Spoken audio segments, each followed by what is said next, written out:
Salut à tous, c'est Daddy Famtech. Vous le savez, je fais pas souvent des reviews, je fais pas souvent non plus des leaks, etc. parce que c'est pas mon délire. Moi, j'aime bien avoir les vraies infos. Alors ici, on teste de la domotique un petit peu, on teste beaucoup de tech avec des smartphones, tablettes, PC, etc. Vous le savez aussi, je ne fais pas partie de l'élite YouTube. Quand moi je teste quelque chose, c'est pas une publicité que je vous vends. C'est clairement un test comme un utilisateur lambda. Mes abonnés apprécient cela. Certaines marques apprécient cela, comme Oppo, comme Lenovo, comme Xiaomi, qui récemment a été très content et m'a contacté de voir que j'étais très sincère sur mes tests. Mais ici, je vais vous parler du Motorola, parce que Motorola, je vous remercie de me faire super confiance. Ils m'ont invité au pré-briefing, la présentation du Motorola H30 Pro. Avant de vous parler des specs que j'ai entendus et de vous dire ce que j'en pense, parce que le test sort prochainement, je vais vous demander de mettre un like à la vidéo, de vous abonner, d'activer la petite cloche. Vous le savez, ça fait vivre la chaîne.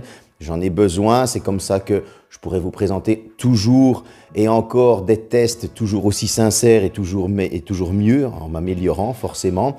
Qu'est-ce que ce Motorola H30 Pro nous propose?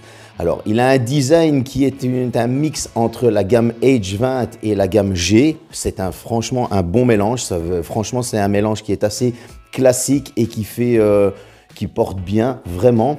Il aura deux couleurs, mais niveau spec, qu'est-ce qu'il va nous présenter? Alors, ce Motorola H30 Pro va avoir une dalle de 6,7 pouces en POLED, 144 Hz de rafraîchissement, fidèle à Motorola.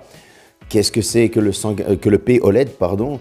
Le POLED, c'est un plastique organique qui vient se mettre sur la dalle OLED à la place du verre, ce qui le rend un peu plus flexible et plus résistant. Ça, c'est super important parce que malheureusement, des fois, une petite chute est vite arrivée. Il sera équipé du HDR10+, ça fait super plaisir. On va pouvoir se regarder des bons films dessus avec une bonne dalle. Il a un capteur frontal de 60 mégapixels sur ce même écran. Donc voilà, on peut commencer à s'attendre à se faire de bons petits selfies parce que 60 mégapixels, c'est pas rien.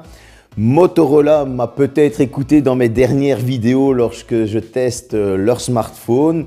Il aura enfin deux haut-parleurs en stéréo avec l'optimisation Dolby Atmos, c'est pas rien. Franchement, c'est très bon parce que en stéréo, c'est vraiment ce qui manquait au Motorola. Lorsque je l'ai testé, je me suis répété souvent. Il aura une batterie de 4800 mAh, une charge rapide de 68 watts, une charge wireless de 15 watts, une charge inversée de 5 watts. Voilà, on commence à rentrer vraiment dans du lourd, comme vous pouvez le voir, mais il sera équipé aussi du Qualcomm 8 Gen 1 avec 12 Go de RAM en LPDDR5. C'est pas rien, ça va lui donner un fameux coup de boost. Il aura 256 Go de stockage en UFS 3.1. Encore une fois, on mise sur la rapidité, sur la puissance. Vous allez me dire, oui, mais il va tourner sous quoi? Il va tourner sous Android 12. Ça, c'est pas rien du tout parce que voilà, on commence à rentrer de plus en plus dans Android 12. Motorola l'utilise presque stock, vous le savez, je vous l'ai déjà dit dans mes différents tests.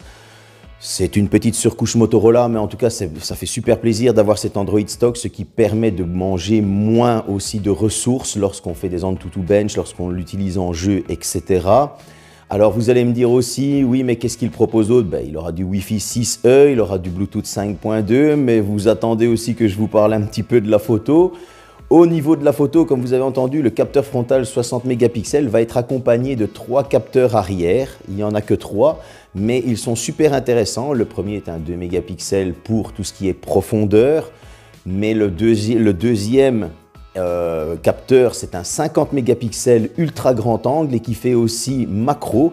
Alors 50 mégapixels en macro qui fait ultra grand angle. Je suis impatient de voir ça parce que vous le savez, en général, on se limite à du 10-12 mégapixels. Ici, il a été optimisé au maximum pour pouvoir nous donner les meilleurs clichés possibles. Mais le capteur principal, c'est celui-là qui va nous intéresser le plus. Ce sera un capteur de 50 mégapixels, quad pixels, donc 4 pixels en un.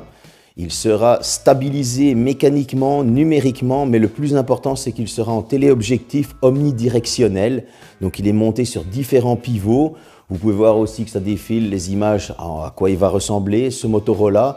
Moi, personnellement, j'ai une certaine hype parce que j'ai remarqué que Motorola a commencé à combler tous les petits défauts que j'avais trouvés aux autres Motorola et ça fait super plaisir. Pour concurrencer le S22 dont le test sort très bientôt sur la chaîne, vous allez avoir un stylus fourni avec, qui sera avec la coque, il ne s'intègre pas dedans.